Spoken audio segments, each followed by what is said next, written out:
first thing that is for me one of the hardest one for a marketeer is to be able to really understand what is the idea, because sometimes you get a script, you get an idea, but you don't always know why do you like it. Sometimes you like it for an executional element, sometimes you like it because at the heart there is an idea.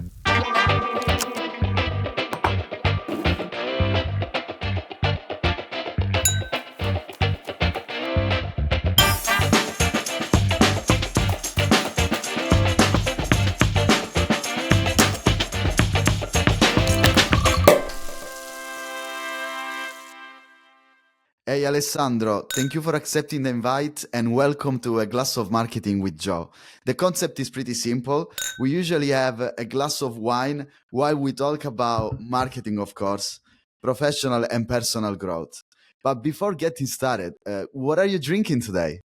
So I'm drinking a Bulgari. A Bulgari is a Tuscan wine, done in Tuscany, of course, but with Bordeaux methods. But it's Italian, and I am from Florence. I'm Tuscan, and so I didn't want to miss the opportunity to support the. So the wine is really representing your terroir, right? Probably you and the grapes grew up in the same place, right? Yeah, more or less. And Bulgaria is an area also close to the sea. I love the seaside and spend a lot of time in those areas. So I'm very, very personally connected to that. I mean, two Italians drinking wine. Yeah. And both working in marketing, right? So for people that don't know you, you actually the CMO of Dove, a beauty brand, very famous. But I would say, can you introduce yourself? Probably you do a better job than me, and so I don't have the responsibility. Yeah, so what I would say is that I work at, of course, at Unilever. Dove is the biggest brand in Unilever.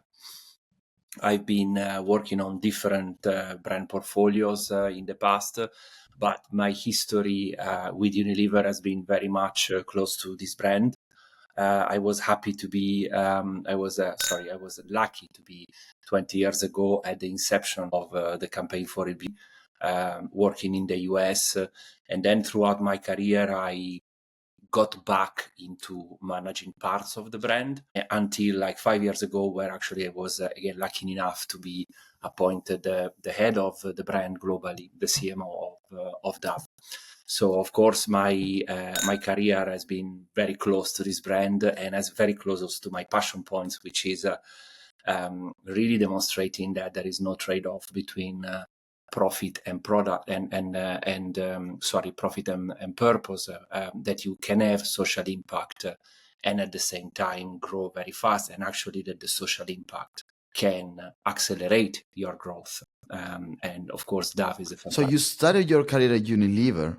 Yeah, I started my career at Unilever. First, I started in a few years in Bocconi University, teaching marketing, communication, doing research. And at a certain point, I realized that I wanted some practice. I needed some practice. I couldn't do just research or even consultancy without having been in the real world. And I joined Unilever, that at the time was one of the best universities in a way in practice to work on, and still and then I felt so well. I felt so many similarities in the values, the importance of sustainability, that at the end I decided to stay for long there. Yeah, no, and it's a great point, because I started my career, of course, like business side, and like 3 years ago I started actually teaching digital marketing in Milan at Polytechnic of Milan, and it's pretty interesting when you mention practice. Because I'm a big fan of bringing some practice inside the university, right? As you said, the marketing is an empirical subject, and of course there is a lot of theory, but you also need to apply the theory, and of course the tools are moving so fast that you also need to keep up with the technology. So I'm a big fan of practice, and then taking back to the theory as well. So I think the theory and practice should go together. Funny enough, so I tell you a story here. my final thesis at university was actually about Dove, and it was actually the impact of marketing on self-esteem. Today, I feels like I'm closing like a circle because I graduated almost 7 years ago. So you were probably part of my final thesis. So thank you for inspiring me, by the way. And this is one of the reasons why I wanted you on board. So yeah, my final thesis was actually about the impact of marketing on self-esteem. And my idea was why those brands are depicting, like perfect bodies in a world where, of course, I mean, perfection really doesn't exist. And you telling people your product is working on people that are already, for the standards, beautiful, right? So my idea was, first of all, I feel like those beauty standards are not representing the normality, right? So, of course, from a marketing point of view, from a product point of view, it doesn't look pretty effective, right? Because I mean, if this guy's already handsome and he's using your cream, the guy's handsome anyway, so it's not gonna help me out, right? So the first thing, it was the effect of on effectiveness. On the other side, the effect on self-esteem. I wanted to investigate more on the impact of self-esteem and the relationship between self-esteem and these beauty campaigns, right? I did this study where I put like 3 Instagram campaigns with 3 different models. I took the models from another study. The study was representing 3 different body types. One was a normal body type. The other one was oversized. The other one was actually undersized, right? And what I found out is that the body size didn't really have an effect on self-esteem, but on the other side, it had an effect on effectiveness. So actually, people seeing a normal body perceive the product as being more effective. I didn't manage to prove that on self-esteem, but you guys probably managed to do that. Long story short, what's your view, of course, on the role of self-esteem in the beauty market? But again, what's the role of self-esteem in marketing? Yeah, look, first, as you for sure know, but I think it's important to remind, is exactly the reason why 20 years ago we decided to start this real beauty journey and the campaign for real beauty, is because we realized, we did research and we realized that there was a problem of a narrow definition of beauty affecting women's self-esteem. Only 2% of women at the time were comfortable to define themselves as beautiful. And therefore, we said, we need to do something about it, because that clearly affects women's self-esteem. So we realized that there was an issue, and that became our mission. We tend to say internally that what we want to do as a mission, as a purpose, is really to change beauty from a source of anxiety that affects, of course, self-esteem, to a source of happiness, because beauty is a great thing. Feeling beautiful is a great feeling. Everybody should be allowed to have that feeling. But today, beauty is many times a source of anxiety. Now, when it comes to the link to marketing, I think what we have learned is that yes, well, the perfect bodies, or let's say the narrow definition of beauty, basically sells products by aspiration, which means I aspire to look like that person, and therefore I buy that product because I aspire to be and to look like that person. But of course, then you realize that you are not like that person and you don't feel good about yourself. What we try to do is to move from aspiration to inspiration, so to inspire women to be the best selves, to look the best they can be, to love themselves, and to show that they are welcome to the world of beauty. And that at the same time, like aspirational models, but manage actually to sell a lot, because we had a lot of positive impact on sales. Actually, our first campaign of Real Beauty increased by 750% the sales of our firming cream in 2004. I agree with you when you say the role of brands is to inspire people, and I think every brand should do that. So, do you think that actually making people feel comfortable makes your brand, your product, feel more effective as well, or is just about the self-esteem, or there is a correlation between willingness to buy and self-esteem? I wouldn't say that we are looking necessarily for that. I think what we are looking for is for ways to show the superiority of our products, because we, as other companies and other brands, try to do communication where we demonstrate how our products are better. But the way we do it, the tonality we do it, the casting that we have is done in a way that makes feel women not inadequate but welcome to the world of beauty. But at the same time, our job is still to sell products and to show how the product is better for women, and we want to do it by making them feel good at the same time. So we also try to sell the products honestly, of course, but we do it having non-negative effects on women's self-esteem, or that's at least our intent. Yeah, and probably one of the reasons why I decided to do my final thesis on your brand and on your work is because I'm a big fan of marketing and brands being part of the culture, right? And I always ask myself why brand. Of course, the role of marketing is selling more products, but you can also shape the culture. You can tell a story. You can engage with people, and you can make it entertaining as well. So I know you won a lot of awards, like Cannes Lions, for example. So I was going to ask you, what's the secret of winning those so many awards? Like, what's the secret of building those impactful campaigns and win awards? Yeah, of course, we're very proud of the awards. We actually were counting 38 Lions in the last 3 years, so it's a lot. And of course, we're going for more, hopefully, in the next edition.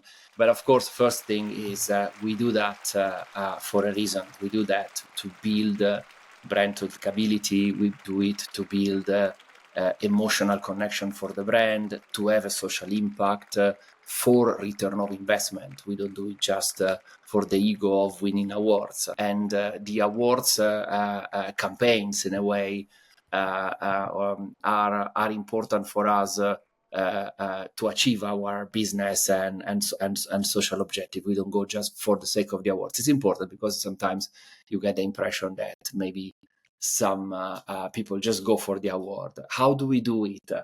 Well, because we have a purpose, which always helps you a lot, and that is, again, as I said, change beauty from a source of anxiety to a source of happiness. The first thing is when we do a campaign, we ask ourselves, who is the enemy? What is the source of anxiety? So first is have a clear enemy, because a clear enemy will help you actually, stand out in the crowd. The second is ensuring that you don't just fight the enemy, but you find very clear consumer insight about the issue that you are trying to fight.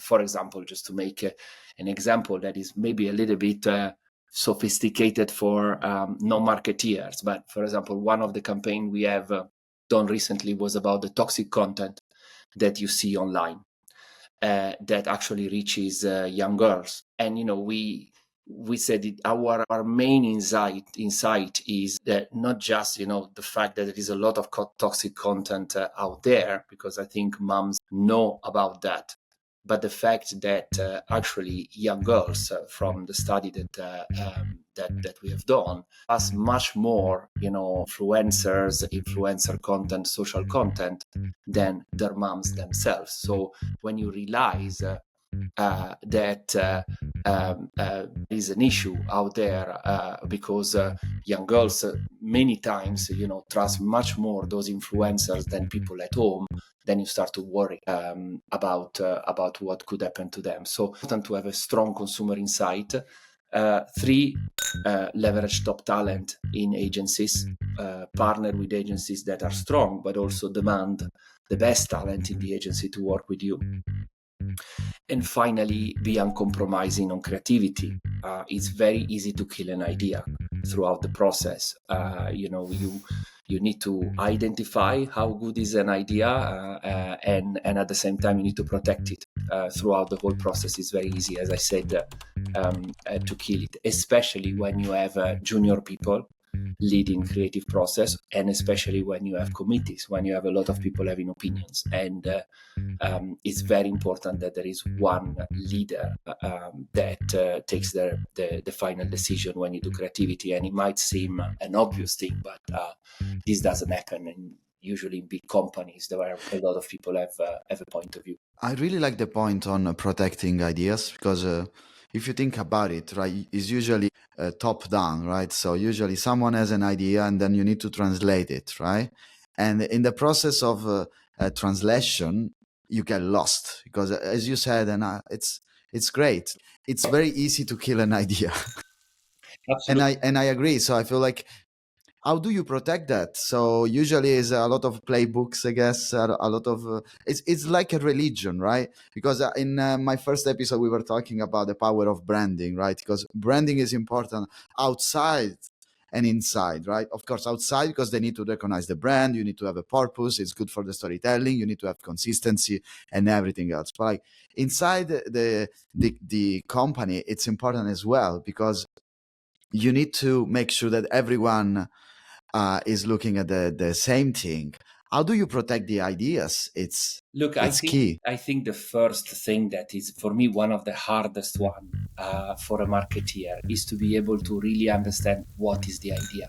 Because sometimes you get a script, you get an idea, yeah, but you don't always know why do you like it. Sometimes you like it for an executional element. Sometimes you like it because at the heart there is an idea. And so recognizing the idea and recognizing what is at the heart of it is the number one thing. And that's why one of the discipline we try to have usually is when we buy an idea, I ask the team and the agency planner to write down in one liner what is the idea about. And when we all agree, that's what we say we're not going to kill. And because after you have bought an idea, there are a lot of processes of extra changes that you do to the script, extra changes that you do during the production.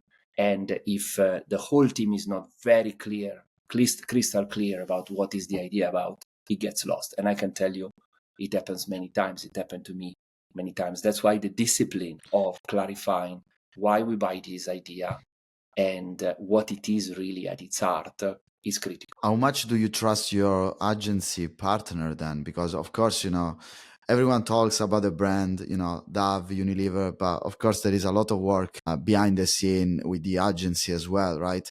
How much do you trust the agency? Because I usually give this analogy. I feel like the relationship, and I come from agency side, now I'm client side. And I usually give this analogy. I usually say the relationship between the and the agency is like me going to a barber shop, right? If I don't know how to communicate it properly, right, then if I get the wrong haircut, I'm gonna complain about the barber shop. Where usually it's not a barber shop, failure, but it's my challenge because I wasn't able to communicate it effectively. So in other words, how do you translate your creative idea into an agency brief and make sure that the activation is not going to kill your initial idea? So how much do you trust the agency? Do you have any tips? Do you have any secrets? I think for me the biggest tip is you trust the people and not the agency. You need to work with top talent and the top talent in the agency. You need to build a strong relationship with the leaders of the agency, and once you trust the people, then everything is easy. Of course, from our part, we have very strong relationships with our partners. We have different partners, but clearly a long-term relationship in PR with Edelman and creatively with Ogilvy. And of course, this allows the agencies to know what we really want from them. I love it. I agree with you. Companies are made of people, people first, right? So I think also being able to retain talent, it's very important because, we usually, in those big corporates, you can afford to lose a lot of people, but I don't really agree with that, I feel like having good people is key to have happy environments, and the return on investment is much higher when you have happy people as well. So I was going to ask you two quick questions. First of all, what's your secret on retaining talent? And the second one, before I forget, is, are you a PowerPoint or a Word document person? That's a good question. I think I would say I should be more Word than PowerPoint, but there is still a lot of PowerPoint in what I end up doing. But I think that if you can't define in half a page what you're trying to do in a strategy, then you have problems. And PowerPoint sometimes is a very good shortcut for not having a good strategy. But I still am guilty. I agree with you. I agree with you. Look, of course, like I have to do PowerPoints, right? But I usually try to just deliver Word documents. First of all, because you lose so much time and just doing slides. And look, I will define myself as a creative person. Like I used to do graffiti when I was younger. I like music. I play instruments. I love painting. So I would say, I mean, I love PowerPoint for certain reasons, right? I play with Canva. I mean, it's great, right? But at the same time, you lose so much time where you can just have a Word doc, summarize what you need. And then, of course, if you need to make it beautiful, then just ask a creative agency. I feel like sometimes marketing managers lose too much time in. But on the other side, they say, if you can beat them, just confuse them. So probably PowerPoint is a way to confuse people, right? Absolutely, absolutely. You were asking about retaining people. I think, of course, it's a never-ending challenge. I think in the case of Dove, I have to say what has kept people going so far on the brand is two things. One, more emotional, which is working for a purposeful brand. Like I would say, anecdotally, without having like a survey on it, but probably 80 to 90% of people working on Dove work for its purpose, including the agencies, the people in the agencies. So the fact of doing something purposeful together with working on a commercial business is extremely important, and I think it's priceless to attract talent and retain it.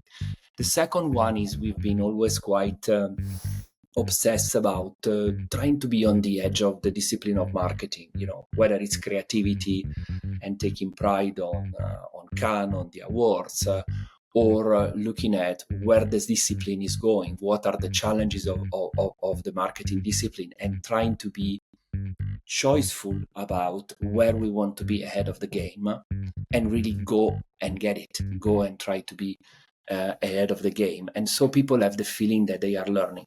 They are always a bit allergic to second best, and I think that's also an element of retainer. You feel good about what you do, but also you feel you are learning. You're constantly learning and be on the edge. So what's the secret to succeed in this big corporate world? I mean, you've been at Unilever for many years now. By the way, I used to work for Unilever. So the funny story about my experiences, I started my career agency side. Then I got an offer from Unilever. And I was like, as a marketing student, Unilever was one of my dream jobs in London, which, by the way, even like the headquarters it's amazing. So I was like, yes, finally.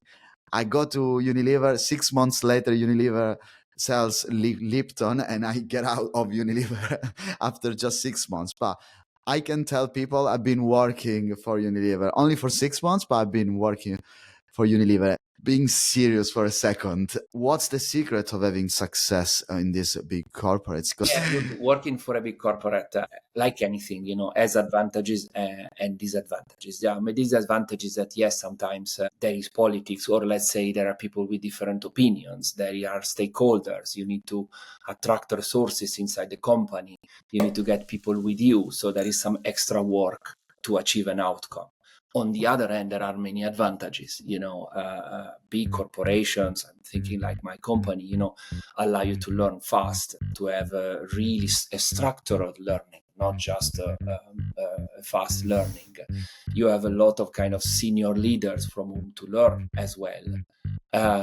You have a scale, and you have diversity of portfolios, so you have different opportunities again, to grow and try different things. So there are many advantages of in the corporate world, but of course, as I said, sometimes you need to be. I think probably the biggest secret is to learn how to be organizationally aware. I don't think it's about politics, but it's about ensuring that with an outcome, having an outcome which is basically the performance of your business, you need to ensure you have the right resources, and you ensure that people support you and don't get in the way.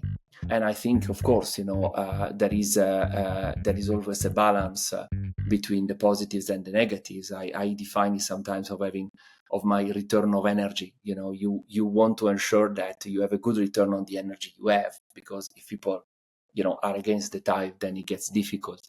But I think probably the secret to succeed in the big corporate world is, one, do good things, perform well, be outcome focused, and two, ensuring that you are organizationally aware in a way that you have the outcome. Moving to another topic, right? I mean, there is a big similarity between Lipton and Dove, just because we grocery shopping, right? So you go to the supermarket, you need to think of this brand when thinking about the category, but then at the same time, you need to find it, right? So as Byron Sharp says, brands grow by building mental availability and physical availability. Mental availability means people thinking of Lipton when thinking about tea, but then people being able to find Lipton when they go to the supermarket. Otherwise, they're gonna buy Twinings or other competitors.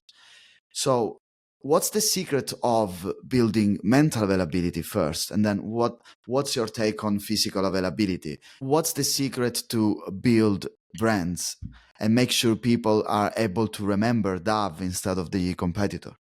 I think for me, the secret is actually be able to build very strong emotional connections with consumers, because it's easy for everybody to talk about their product and say what's better than others, but it's much harder, but it's much more powerful to build emotional connections through storytelling.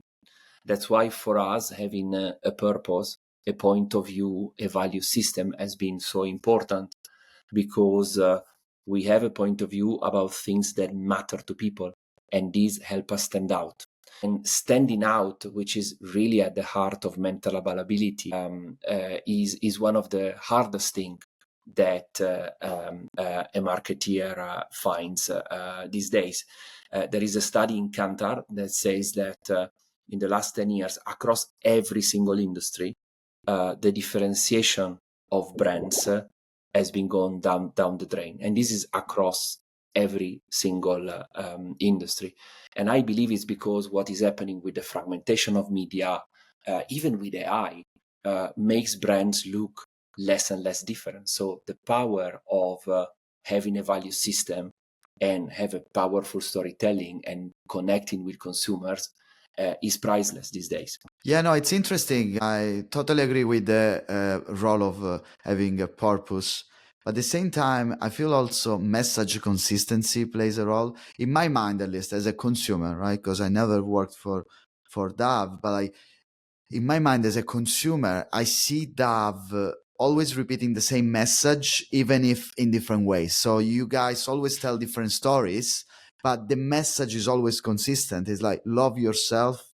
You are perfect the way you are. Love yourself. So, I think different stories, because of course you want to be creative, you want to touch different, points of people perception. But at the same time, I think the story has been consistent, like Red Bull does. Like, I see that pretty similar to Red Bull in terms of communicating, and correct me if I'm wrong. I don't want to offend anyone here, but I think Red Bull is pretty interesting because they've been repeating Red Bull gives you wings in every language in the world Yeah. for the last probably 20 years. But they change the story every time. So they have the St. Valentine, they have the Christmas, they have the other event story, but always saying, I give you wings. Then, of course, they adapt it. At university, they give you wings because they keep you awake and you can study.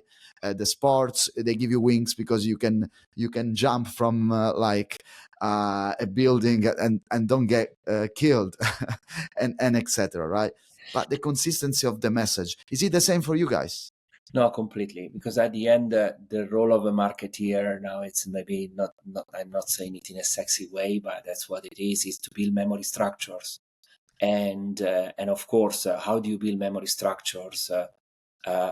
First, by staying consistent about who you are, but also being different and having emotion to ensure that the memory structure sinks in people's brain.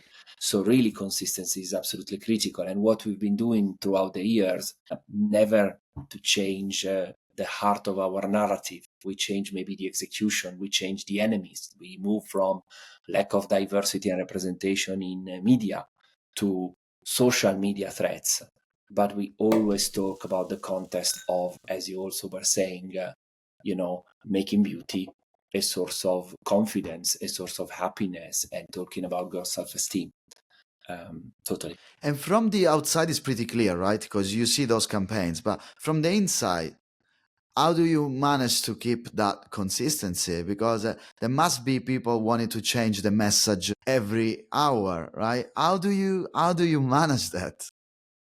I think that one of the advices actually I would give to every marketeers is to spend a lot of time being clear about what their brand stand for, what they would do, what they wouldn't do. We talk about brand boundaries.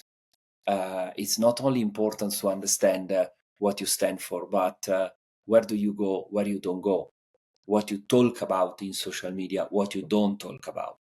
So having very clear boundaries, especially when you have a big brand that is managed by hundreds of people, is very important. And I have a feeling that sometimes I say it provocatively, but that I think what happens many times is that many marketeers are more excited about the big trends, about the fads, or about the latest flavors like the metaverse or AI, which are clearly things that impact the discipline of marketing, but they are not as important for a marketeers and having utter clarity about what the brand stands for and what are its boundaries. Because as you say, if you are not clear about that, you're going to lose differentiation, you're going to lose consistency, and you destroy your. No, I mean, it's pretty clear that to build, like, if I can sum up, I think to build like a proper mental availability, you need to have a purpose. So you need to have a clear direction. You need to be consistent in the messaging, but at the same time, being able to change the story and entertain at the same time, but always having like a fil rouge that is making people remembering your brand, right? Yeah. And then this is more about the mental availability, but then moving into the physical availability, because of course I can think of Dove every day, right? I can think of Dove the first moment I wake up and before going to sleep, right? But then I need to buy my new soap, my new cream, my new body wash, and I go to the supermarket and I can't find Dove. I will probably 80% of the time I will buy the competitor. Maybe 20% of the time I will probably leave and go to another supermarket because I desperately wanna have Dove, right? But what's your take and what's your secret in building physical availability until yesterday, where you just had offline grocery shopping, and today with the online grocery shopping, which is making the shelf market evolving so fast?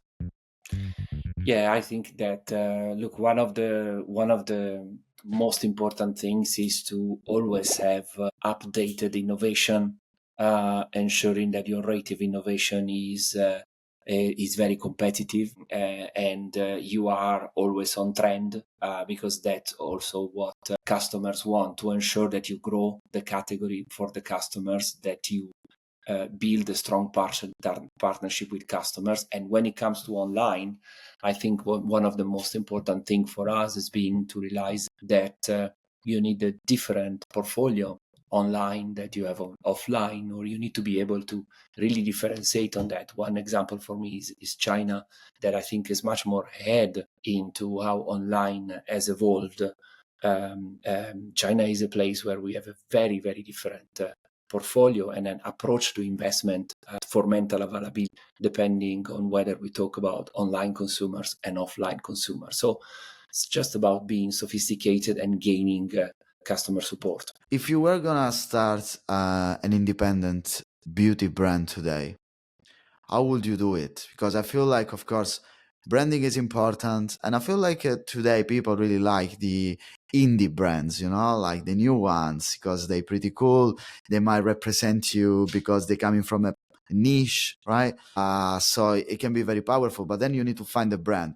Probably in the past was much harder because you had to be in the supermarket, and being in the supermarket was impossible. You needed to be like a huge brand, probably Unilever or competitors. Where today you can have your e-commerce, you can be a simple influencer, you can have a group of influencers, or you can simply do some ad hoc performance marketing campaign, finding your niche. Of course, you still need a budget, but the budget is much smaller than yesterday. But you still need to compete, with those huge brands that eventually are going to buy you, which I don't know if it's a victory or not. Probably it is, because I think you also get to a point where it's very hard to scale up and you need to have a big brands behind you. If you were going to start an independent brand today, how would you do it? It's a very difficult question, but what I would say is, again, when I look also at some of the best the best cases, I would say like few. I don't pretend to give the formula, of course, but I would say the first thing is like be very spiky.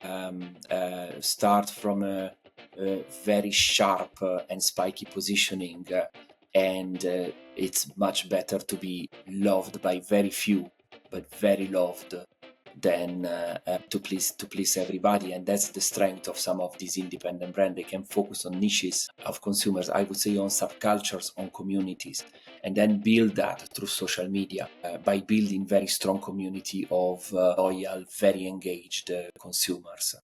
The second thing I would say, because I'm a strong believer in that, not ideologically, but as a marketeer, is have a really very strong set of values and walk the talk based on those values, which means having a powerful purpose, because the new generations are extremely sensitive to this, and they really expect from brands to walk the talk and have a point of view about the world, have a meaning that goes beyond just selling you a good product. You have a huge experience in marketing. I mean, if you had to give a few advices to the new generation, like, for example, is it better to start from a small brand, big brand, agency side, client side, digital marketing, creative, product management, brand management, right?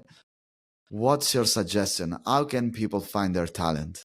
It's difficult. Of course, I am biased because, well, I come from an experience on a big corporation, and it did very well for me. But of course, experiences are not the same for everybody. But really, what I would look for is, especially at the very beginning, is to really look at the business case of your learning curve. But where do you think you're gonna get the faster, not necessarily the hierarchical growth or necessarily earn more money faster, but where you're going to learn the fastest, because it's a marathon. Careers are marathons.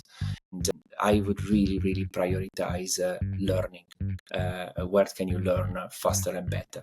But the second is for every marketeer that then has a job, is what I said before, but for me is very important, is don't follow the latest flavors, but really focus on brand fundamentals. Wherever you work, ask yourself every day, is my brand sharp enough? Is my brand clear enough? Do I know what are the brand boundaries, where the brand can go and can't go? Because the sharpness of a brand is the number one criteria to define where are you going to be different, and how you're going to really stand out in a more and more difficult media environment. You must have like a very busy life. I mean, being the CMO of a huge brand, international, global, so you must receive calls from every part of the world. So, different time zones. It must be crazy. How do you find your work-life balance? How do you manage that? Look, first you surround yourself with a very, very strong team. You put a lot of investment on great talent, on what we talk about, also talent attraction, talent retention. But the other thing is that, work-life balance, you need to value it. Probably at the beginning of a career is less of an important thing usually. Even if for new generation is even more important than it was at my time. But once you value it, I think you need a lot of discipline, and I'm a person with very little discipline. But I learned throughout my journey that you need to be disciplined. You need to set rules aside and make everybody aware of the rules. I remember at a certain point writing a spreadsheet about the days I spent out of home and said there is a red line per year or per month of the days I spend out of home. And so I started to cut travel or cut dinners to ensure I was at home because I value it. I thought it was important. And then I put a red line because sometimes exciting work, whether you're a workaholic or just passionate about your work, will absorb it. And so you need to have the discipline up front to put red lines and say, I'm not going to go more than this. And I think Can you send me the spreadsheet so I can use it as a template for my work-life balance as well, man? Yeah, you need to commit to it.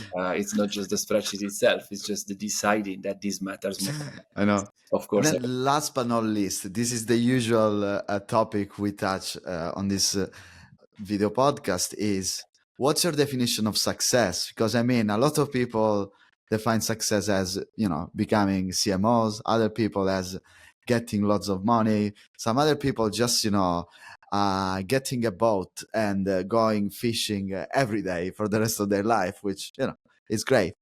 What's your definition of success? no, of course, I think I would be hypocritical if there is not an element of achievement in my definition of success or actually money. But at the end, especially as you get throughout different phases of your career, for me, what I find out that was really, really defining what I wanted to do and where I wanted to go is what I'm doing now with Dove, which is combining commercial success with social impacts, basically ensuring that I can demonstrate that there is a good version of capitalism, that having a social impact actually doesn't have a trade-off, but actually accelerates the growth of the business. So for me, being able also to tell people the Dove story with this lens and inspiring more businesses, more companies, more brands to really bring social impact at the heart of their business model is at the heart of my definition of success today. It's purpose. I feel like the same thing you mentioned for a successful brand, right? To have a purpose. I feel like it's your definition of success as well, right? It's having a purpose in life and making sure you have a consistent approach to that as well, right? Completely. Ale, thank you so much for accepting the invite. That was great. As a marketing student and as an Italian as well, because honestly, finding successful Italians around, it's a pleasure and it's an honor for me. Thank you for accepting the invite and cheers to purpose in life. Thank you.